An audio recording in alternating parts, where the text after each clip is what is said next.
Anyway, like any set of ideas, Islam is like a religion. Any set of ideas, it deserves to be scrutinized. Well, I've scrutinized it, and I have found it wanting. I have found it lacking. Everywhere there is Islam, you will find women oppressed. Everywhere there is Islam, you will find...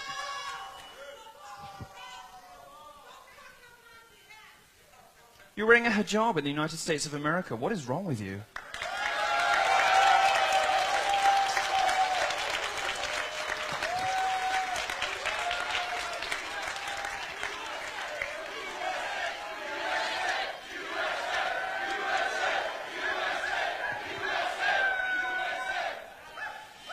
You see, they want to shout you down by saying, oh, what about me? I'm not so oppressed. Well, let's move on from women. If you don't care about female genital mutilation, don't care about forced marriages, don't care about acid thrown in the faces of your Islamic sisters, if you don't care about any of those things, fine. Let's talk about gays instead. In 12 Islamic countries, I could be killed for my sexuality. Is that okay?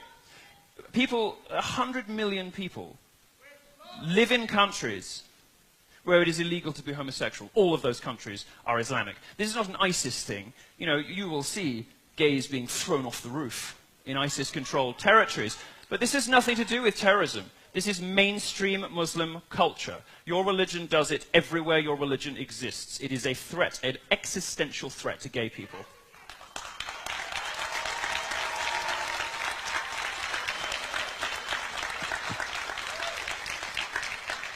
Everywhere in the world there is Islam, you will find women oppressed, homosexuals murdered, you will find gang rape. Now, there's a unique phenomenon that doesn't really exist outside of Islamic cultures, of familial gang rape, where fathers, brothers, and cousins go out raping people together. It happened in Rotherham in the UK. And the liberal establishment in the UK didn't investigate this because, according to a government report, not a far right-wing blog, according to a government report, 1,400 young girls were raped in racially or religiously, as you choose to define it, motivated crimes, because both the police and the authorities were too scared of being called racist to intervene. And this pattern repeats itself everywhere there is mass Muslim immigration. My suggestion to you, America, is that you don't need it here. Learn your lesson from 9/11. Learn your lesson from Orlando.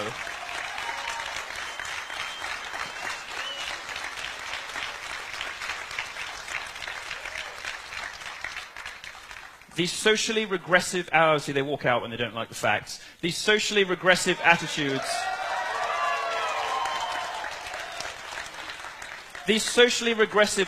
of Muslims in the West are horrifying.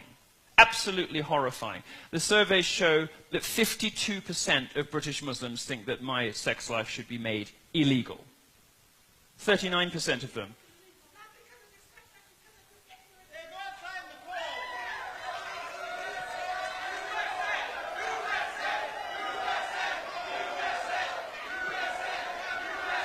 Why are you leaving?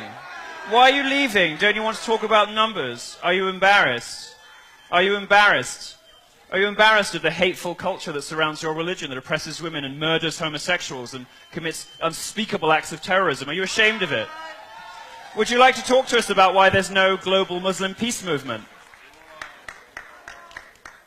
Because I hear lots of very upset people at my talks complaining about statistics they can't refute. I don't hear a lot of Muslims standing up against terrorism.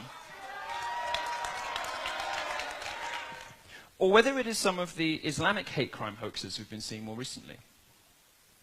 And these happen with alarming frequency. In fact, my research team has struggled to find a supposed hate crime against Muslims on an American college campus that did not turn out to be fake. I'll tell you about some of them.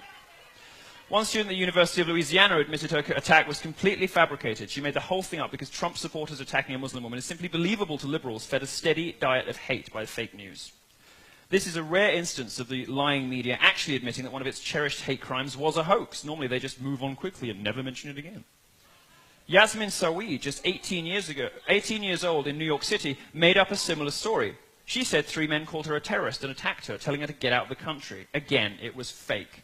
But you won't read the corrections, you only read the outrage. And here's a brand new one that can't be blamed on Trump supporters because it took place in Austria. A 14-year-old girl claimed she was attacked, and the evil white men tried to rip off her hijab on a train. The police revealed it to be a complete fabrication as well.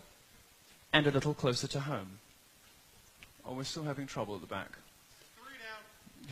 3 down. 3 down. I think if you take the second left, the airport is just Actually, no, we don't want them there, do we? It's a bit of a problem, actually. I hadn't really thought this through.